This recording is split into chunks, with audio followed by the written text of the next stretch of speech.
Hello दोस्तों, welcome to railway with Rahul. आज मैं आपके साथ शेयर करने वाला हूँ एनपीएस के बारे में कुछ सवालों के जवाब। क्योंकि ये वीडियो बहुत ही इम्पोर्टेंट होने वाला है, इसीलिए आप स्किप ना करके एंड तक देखिए। वीडियो शुरू करने से पहले दोस्तों मेरे चैनल को सब्सक्राइब कर दें और वीडियो अच्छा लगे तो लाइक कमेंट शेयर ज़रूर करें। तो चलिए शुरू करते हैं।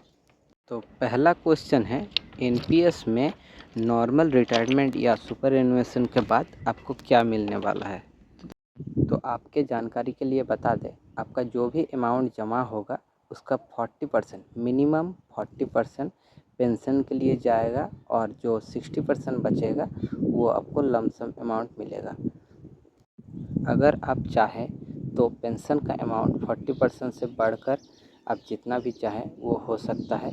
इसमें आपका जो लमसम अमाउंट है उसका परसेंटेज कम जाएगा। आफ्टर रिटायरमेंट पेंशन के लिए आपको एन्युइटी ख़रीदना पड़ता है। एन्युइटी का जो फॉर्म आता है उसमें आप जैसा डालिएगा, लेकिन मिनिमम 40% आपका पेंशन के लिए जाएगा ही। इससे ज़्यादा आप अगर लेना चाहें तो ले सकते हैं। विथड्रॉ ऑफ लमसम अमाउंट और परचेस ऑफ इक्विटी अब दोनों को 75 ईयर्स तक के लिए स्थगित रख सकते हैं। आते हैं नेक्स्ट क्वेश्चन में। अगर आप रिटायरमेंट से पहले एग्जिट ले लें तो फिर क्या होगा। तो दोस्तों, रिटायरमेंट से पहले एग्जिट यानी कि आप रिटायरमेंट से पहले ही काम छोड़ देते हैं या फिर वॉलंटरी रिटायरमेंट ले लेते हैं या फिर आपको काम से निकाल दिया जाता है। तो इस दौरान आपका जो भी अमाउंट जमा होगा उसका मिनिमम 80% आपको पेंशन मिलेगा और रिमेनिंग जो 20% है वो लमसम अमाउंट के तौर पे आपको दिया जाएगा। प्रीमेच्योर एग्जिट में क्या हम पूरा पैसा उठा सकते हैं। तो दोस्तों, इस सवाल का आंसर है हाँ, लेकिन अगर आपका अमाउंट 2.5 लाख या फिर उससे कम हो तो आप पूरा पैसा एक साथ निकाल सकते हैं। किसी सब्सक्राइबर की डेथ अगर रिटायरमेंट से पहले हो जाती है तो इस दौरान आपका जो भी अमाउंट जमा हुआ है उसका 80% पेंशन के तौर पर दिया जाएगा और रिमेनिंग 20% लमसम अमाउंट के तौर पर दिया जाएगा। अगर आप पूरा पैसा एक साथ विथड्रॉ करना चाहते हैं तो अगर आपका पैसा 5 लाख या फिर उससे कम है तो आप पूरा पैसा एक साथ विथड्रॉ कर सकते हैं। अगर किसी सब्सक्राइबर की डेथ रिटायरमेंट से पहले हो जाती है और नॉमिनेशन इनवैलिड हो तो फिर क्या होगा।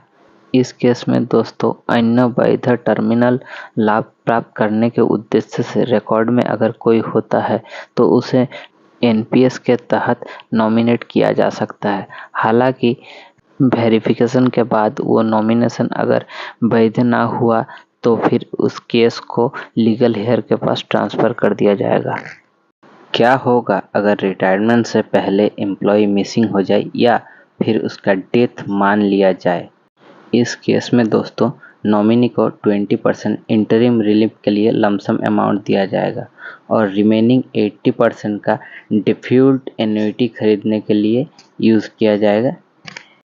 अगर दोस्तों आपको पैसे निकालने हैं तो आप कितना अमाउंट निकाल सकते हैं। तो दोस्तों, इसके लिए मैं आपको बता दूं, आपने जो भी अमाउंट जमा किया है उसका 25% आप निकाल सकते हैं एक बार में।